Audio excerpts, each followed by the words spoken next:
The year is 2026, and the world is entering a time of unprecedented change. Artificial intelligence is reshaping every industry.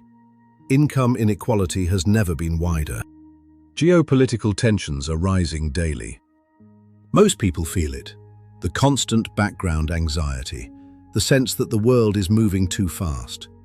The quiet fear that no matter how hard you work, the ground beneath your feet is shifting.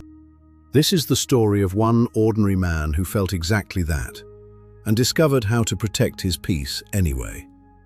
His name is Alex Rivera, 32 years old, still employed, still paying the bills. But every morning he wakes up with a heavier chest.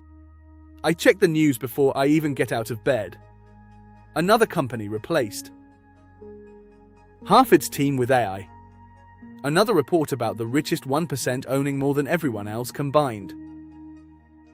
Another headline about rising tensions between superpowers. I feel my stomach tighten. My mind starts racing. What if my job is next? What kind of world are we leaving for the next generation? I'm not broken, but I'm not calm either. And I know I'm not the only one. Then I met Elias, my mentor.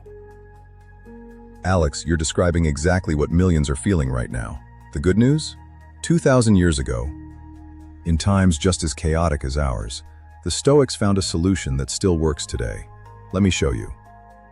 This is the single most powerful idea in Stoicism. Inside this circle, things that are up to you, your judgments, your effort, your daily choices, your responses. Outside the circle, everything else. What companies do with AI, how wealth is distributed, whether nations go to war, what the algorithm decides tomorrow. But Elias, the outside circle feels enormous right now. AI is coming for jobs like mine. The gap between rich and poor is getting worse every year. The news is full of new conflicts. How am I supposed to stay calm when so much feels out of control? Because 90% of your anxiety comes from pouring energy into that outside circle. The Stoics didn't ignore reality. They redirected their focus. Marcus Aurelius wrote his Meditations while leading armies and surviving a plague. He wasn't in a monastery.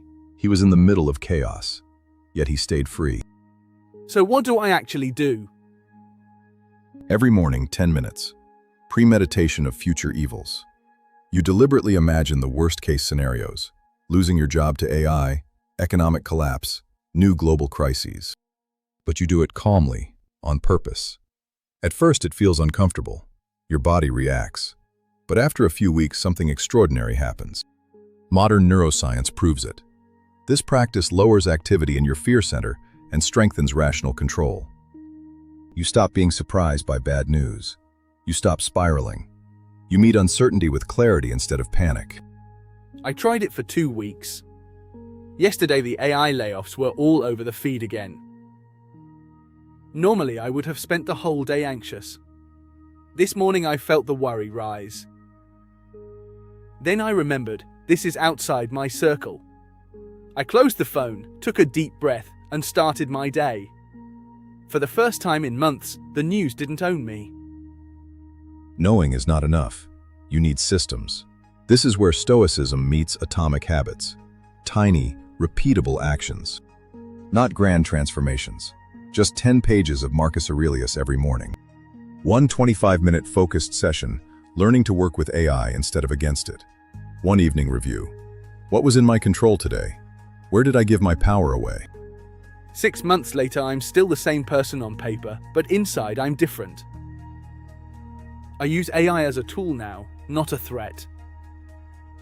I sleep better. I argue less with my wife about the future. The world is still chaotic, the headlines haven't changed, but I have changed. I finally understand what Marcus meant when he said, you have power over your mind, not outside events. This is the path available to anyone in 2026. Accept what you cannot change. Change what you can with daily discipline. Love your fate. Amor, Fati. The external storms will keep coming. AI will keep advancing. Inequality and global tensions will test us again and again, but none of them can touch the fortress you build inside. Your inner citadel is waiting. Start tomorrow morning. 10 minutes on the whiteboard of your mind. One small habit. One deliberate choice. The world may be chaotic, but you don't have to be.